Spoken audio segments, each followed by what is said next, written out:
মনের মুকুর গল্প পাঠের আসরে আমার সমস্ত প্রিয় বন্ধুদের জানাই সাদর আমন্ত্রণ। মূল গল্পে যাওয়ার আগে আমি আপনাদের বলবো যে গল্পটি যদি আপনাদের ভালো লাগে তাহলে অবশ্যই একটি লাইক দেবেন ও গল্পটি শেয়ার করবেন। আর যদি চ্যানেলটি এখনো সাবস্ক্রাইব না করে থাকেন তাহলে সাবস্ক্রাইব করে দেবেন। এবার তাহলে মূল গল্পে আসা যাক। আজ আমি আপনাদের পড়ে শোনাবো শিবরাম চক্রবর্তীর লেখা একটি খুবই হাসির গল্প। গল্পের নাম রহস্যময়ী। নারীরা রহস্যময়ী। হয়তো রহস্য করে কেউ বলে থাকলেও কথাটা কিন্তু একেবারে মিথ্যে না। এর অন্তর্নিহিত সত্য সত্যি মর্মান্তিক এবং আজও তার কোনো বিহিত হয়নি। বছর 10 বাদে দেখা, তাহলেও দেখেই আমি মনিকাকে চিনলাম। 100 বছর পরে দেখলেও যে কোনো মেয়েকে দেখবা মাত্রই চেনা যায় যদি তাকে মুহূর্তের মন দিয়ে দেখে থাকি কিংবা দেখে মন দিয়ে থাকি। কিন্তু আবার 1000 বছর ধরে চোখে চোখে রাখলেও যে অচেনা, সে অচেনাই থেকে যায়। সেরকমটি আছে। স্কটিশ চার্চে পড়তে যেমন ছিল সেই ক্ষীণকটি পীনবক্ষ মীনাক্ষী ঠিক তেমনটি রয়েছে, একটুও বদলায়নি। এ মনিকা, আমি ডাকলাম। আরে কনক যে! আমাকে দেখে মিনিট খানেক একটু অবাক থেকে সাড়া দিল মনিকা। ইস, কতদিন পরে দেখা, তা কেমন আছো? তোফা আছি, আমি বললাম। তবে আমি কনক নই, কাঞ্চন। তুমি কাঞ্চনকে ভুলে গেছো? কনক আর কাঞ্চন মানের দিক থেকে ঐক্য থাকলেও নামের দিক দিয়ে কিন্তু এক নয়। দুয়ের মধ্যে বেশ প্রভেদ। সেই ইতর বিশেষটুকু আমায় উল্লেখ করতে হলো। ও মা, তাই তো, কাঞ্চনই তো। ইস, কি করে যে দুদিনের মধ্যে ছেলেরা এমন গুলিয়ে যায়। কিন্তু কিন্তু তুমি না, বলে সে একটু থামে। তুমি না লেকে গিয়ে ডুবে মরেছিলে? না না, সে আমি নই, কনক। তোমার প্রেমে হতাশ হয়ে যে ডুবে মরল সেই সেই তো কনক। বলতে কি, ঢাকুরিয়ায় যথাকালে নিজেকে না ডোবাতে পারার জন্য আমি বেশ লজ্জিত হই। কেবল নামের দিকই না, দামের দিক দিয়েও কনকের সঙ্গে আমার ফারাক। প্রেমের কোষ্ঠী পাথরে সে পাকা সোনা, আর আমি আমি নিতান্তই গিল্টি। এই গিল্টি বোধটা আমাকে বড্ড পীড়া দিতে থাকে। কিন্তু কোষ্ঠী পাথরে পাশ না করতে পারলেও কষ্টের পাথার পাশেই থাকে। সব প্রেমিকের পাশেই রয়েছে, এমনকি গিল্টি প্রেমিকটিরও। ভালোবাসা যারা হাবুডুবু খায় তাদের খুব কমই ভালোয় ভালোয় বাসা বাঁধতে পারে। তাদের ভারী একটা অংশ শেষ অবধি ডুবু হয়, আর বাকিটা হাবু হয়ে যায়। সারা জন্ম বোকা বনে থাকে। আর প্রেমের রাজ্যে আমি সেই হাবুচন্দ্র। আহা, কনক বেচারি! মনিকার মুখের কোণে একটুখানি দুঃখের আভাস দেখা দেয়, লহমার জন্যে। কিন্তু সেই ছেলেটি যে আমাদের সঙ্গে পড়তো, অনেকটা তোমার মতোই দেখতে। আমার মতন এমনি মোগলাই চেহারার? ও হো, সেই সেই জাফর খাঁ, যে তোমার সঙ্গে বিয়ে হলো না বলে সেতে দাঙ্গার মধ্যে মাথা গুলে জবাই হলো? না না, সে আমি নই, বলতে আমি বাধ্য হই। ওই শহীদ হওয়া আমার সহ্য হয় না। ও, সে তাহলে তুমি নাও? মনিকা নিঃশ্বাস ফেলে। আমার কেমন যেন ধারণা ছিল যে তুমিও যেন কোন একটা ছুতোয়। আচ্ছা, তাহলে মেল ট্রেনের তলায় কাটা পড়েছিল কি? সেও আমি নই, আমায় বলতে হয়। বোধহয় অনেক ফিমেল ট্রেনের তলায় পড়তে হবে বলেই ফাঁড়ার মতন অকাট্য আমাকে বিধাতা এমনি করে বাঁচিয়ে রেখেছেন, পলে পলে তিলে তিলে কাটবেন বলেই। নইলে মনিকাকে হারিয়ে জাফরের মতো আমার জীবনও তো খাঁ খাঁ করছিল। কিন্তু হায়, ভালোবাসার সেই খাঁইকে আমি মেটাতে পেরেছি? মোটেই না। বরং মনিকা ছাড়াও যে বেঁচে থাকা যায়, আধমরা হয়েও বহাল পেতে থাকা যায়, তা প্রমাণ করে আমি প্রেমিকার অমর্যাদা করেছি। এটা যারপর নয় বিশ্বাসঘাতকতায়। জাফর নয় প্রেমের পলাশির থেকে পলাতক, আর আমি মির্জাফর। অকথ্য আমার আচরণ। আহা, কে তবে সেই দুছত্রের চিঠি আমাকে পাঠিয়েছিল বলতো? কবিতায় লেখা হে বন্ধু বিদায় গোছের, তখন গোছাটা ধরে আমায় টানতে হয়, বাধ্য হই, আলগোছি টানি। জীবনের হেমোর অমিয়, হে আমার একমাত্র প্রিয়, লইনু চিরবিদায় আমারে ক্ষমিয়। Eco line? হ্যাঁ হ্যাঁ, বেশ মনে পড়েছে, তাই বটে। মনিকা চেঁচিয়ে ওঠে, সে বোধহয় আমি, নিজেই ঘাট মানি। ছাপানো তো আবার, চমৎকার ঝকঝকে একটা কার্ডে, খামের মধ্যে আটা। আমার মনে পড়েছে এখন। মনিকা অতীতের স্মৃতিসমুদ্র মন্থন করে হলাহল যা হলো আর যা হলো না সমুদয় টেনে তোলে। দেখো, তা এমনি গোটা গোটা অক্ষরে হাতে লেখা দিলেই তো পারতে, পয়সা খরচ করে ছাপাতে গেলে কেন আবার? আর লিখতে গিয়ে কবিতা হয়ে গেল যে। আর কবিতা সে তো চাপবার জিনিস নয়, ছাপবার। কিন্তু কবিতাটা বেশ। আহ, কার্ডখানা আমি আবার হারিয়ে ফেলেছি জানো। ও, তাহলে কবিতাটা তোমার ভালো লেগেছিল বলো? শুনে আমি খুব পুলকিত হই। চাই তোমার সে কার্ড? আমার কাছে এখন আছে। আরও আছে? কখানা ছাপিয়েছিলে গো? এক ঝুড়ি। কেন? অত কেন? অত কি জন্যে? সে একটু অবাক হয়। আসলে একখানায় তো ছাপতে গেছিলাম, কিন্তু ছাপাখানাওয়ালা বলল একটা ছাপতে যা খরচ আর 1000 ছাপতেও তাই খরচ। তাই সব দিক খতিয়ে হাজারই ছাপিয়ে ফেললাম।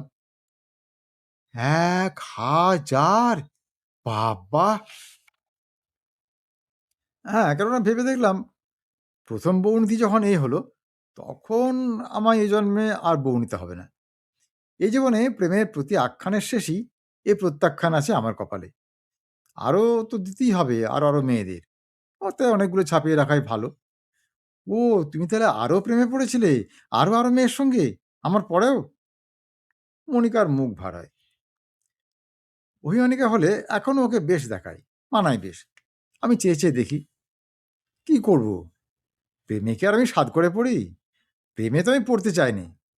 প্রেম আমার লাগে, অনেকটা ঠিক ওই সর্দি লাগার মতোই।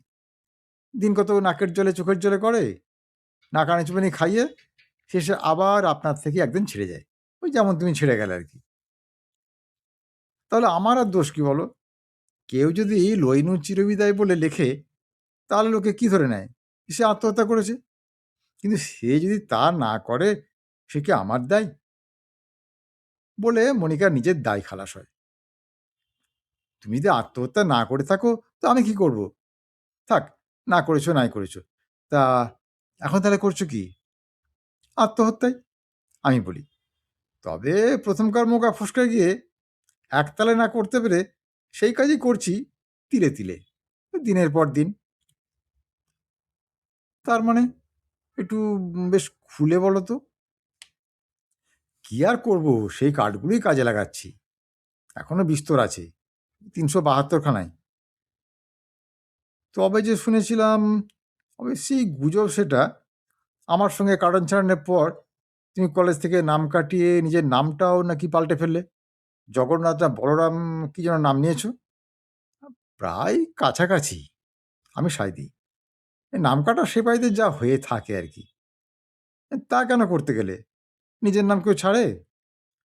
দেখো, আসলে হলো কি, সেই সময় ওই মহাপুরুষদের কথা আমার বেশ মনে পড়ল। তারা বলেছেন না, কামিনী কাঞ্চন ছাড়তে। আর কামিনী যখন নিজেই আমাকে ছেড়ে গেল, তখন আমিও বাকিটা, আমার কাঞ্চন ভাগটাও ত্যাগ করলাম। নামমাত্রই তো সম্বল ছিল আমার, তার বেশি তো আর কিছুই ছিল না। জগন্নাথ নাম নিয়ে কি যেন সব লিখে থাকো কাগজ এখন, লোকে বলে। আমি অবশ্য বিশ্বাস করি না। কি লেখো, কবিতা? আরে না না, সে একটা জগা খিচুড়ি, সে কিচ্ছু না। সেও একরকম লাইনে কাটা পড়া, আত্মহত্যার সামিলি, তার প্রাত্যহিক সংস্করণ। কিন্তু থাক, সে কথা থাক। তা তুমি কেমন আছো বলো? কলেজে সে ছাড়াছাড়ির পর থেকে একটু বেশ ধারাবাহিকভাবে বলে যাও তো। বিয়ে তো করেছো দেখছি, বেশ তো সুখে আছো না? হ্যাঁ, ভয়ঙ্কর, মনিকা বলে। কিন্তু ধারাবাহিক কি বলবো, এক কথায় বলতে পারি, শেষ পর্যন্ত সমস্তই আমার মিলে গেল। ও, একবার অঙ্কের মতন? অঙ্কের মতো? না না, অঙ্ক না। অঙ্ক কি সবসময় মেলে নাকি? মনের মতোই মিলে গেল সব। ভেবে দেখি কথাটা ঠিক। যেখানে মনের মিল হয় সেখানে অঙ্ক মেলে, এমনকি টাকা আনা পায়ের আঁকো। আবার অঙ্ক সাইনেও মিলে যায়।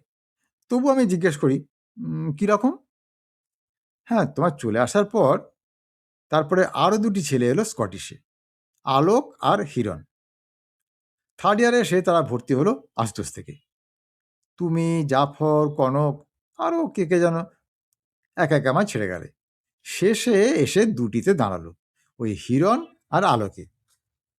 ও, তা ওদের মধ্যে ভালো কে? দুজনেই ভালো। দুজনেই আমার মনের মতো, দেখতে সুশ্রী, দুজনেরই দেহ বেশ সুগঠিত, দুজনেই বেশ ভদ্র। দুজনের সঙ্গে আমার খুব ভাব হলো। আমি বেশ ভাবনায় পড়ে গেলাম। তো ভাব হলে আবার ভাবনাটা কিসের? না, ভাবনাটা হলো কি, যে কাকে ছেড়ে কাকে রাখি। শেষ পর্যন্ত তো একজনকে বেছে নিতেই হবে। জীবনের সঙ্গী করতে হলে কিন্তু কাকে বাছি, কার গলায় মালা দিই? একদিকে হিরণ শান্তশিষ্ট পয়সাওয়ালা ঘরের ছেলে, সবসময় ফিটফাট। ওদের আলোক সপ্রতিভ, স্মার্ট, কালচার্ড, আর কি চমৎকার বাঁশি বাজায়, কিন্তু ভারী গরিব। এধারে নারী জীবনে যা কিছু কাম্য, গাড়ি, বাড়ি, গয়না, জুয়েলারি, সব সব আমার পায়ের তলায়। আর ওদিকে শুধু আলোক আর ভালোবাসা, আর তার মন ভরানো বাঁশি, সুরের মায়াজাল। ভারী জ্বালা তো। তা শেষ পর্যন্ত কার জালে পড়লে? দুজনেরই।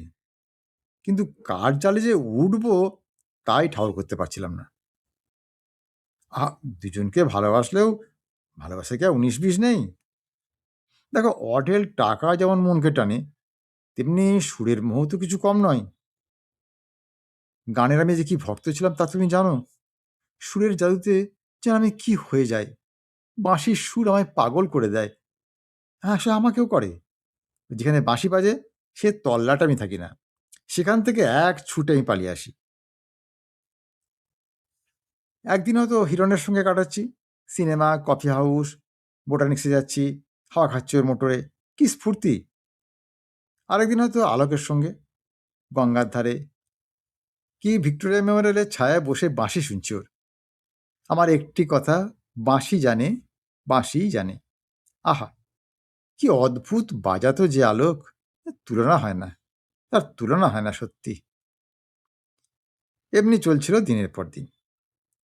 একদিন হিরণের কাছ থেকে দামি প্রেজেন্ট পেয়ে মুগ্ধ হয়ে যায়, আর একদিন আলোকের বাঁশি শুনে উতলা হয়। শেষে একদিন একটা দোতলা বাড়ির তলায় এসে আমরা দাঁড়াই। মনিকা বলতে থাকে, শেষে একদিন মনে মনে একটা আঁচ করে আলোককে আমি শুধালাম যে, বিয়ে পাশ করে তুমি কি করবে? আইসিএস অ্যাপিয়ার হবে তো? সেরকম কোনো এম আছে তোমার? তো সে বললে, না, এমএটা দেব, তারপর একটা প্রফেসরে জুটিয়ে নেব, আমার আর্ট আর আমার বাঁশি এই নিয়ে আমি থাকবো। আর হিরণকেও ওই একই কথা শুধোতে ও বললে, দেখো, বাবা তো প্রচুর রেখে গেছেন, ও আইসিএস হওয়ার দরকার পড়ে না। তবে আমি ভাবছি বাঁশিটা আমি বাজাতে শিখব, শখের খাতিরে নয়, তোমার খাতিরে। ও, তোমার ক্ষতিপূরণের মতলব বুঝি? ও বলে, জানি আমি আলোকের মতো শিল্পী হতে পারবো না কোনোদিনই, তবু চেষ্টা করতে তার দোষ নেই। তোমাকে তো সাধছি, সেই সঙ্গে না হয় বাঁশিটাও সাধলাম। বাহ, খুব বাহাদুর। আমি বাহাবাদী। সাধক বটে। অসাধ্য সাধন করতে পারে এরাই, এরাই পুরুষ জাতির গৌরব, আদর্শস্থল। তা আমি ভারী দোমনায় পড়ে গেলাম। দুজনেই আমায় ভালোবাসে, দুজনকে আমি ভালোবাসি। একদিকে হিরণের ঐশ্বর্য, আর অপরদিকে আলোকের পাগল করা বাঁশি। এমন সময় দোতলার থেকে বাঁশির একটা আওয়াজ ভেসে এলো, পাগল করাই বটে। লা রে লাপ্পা, লা রে লাপ্পা, লা রে লাপ্পা লা। গদ ধরেছে বাঁশিটা। না, সত্যি এবার পালাতে হয়। কিন্তু পালাবার আগে অভিনন্দনের পালা।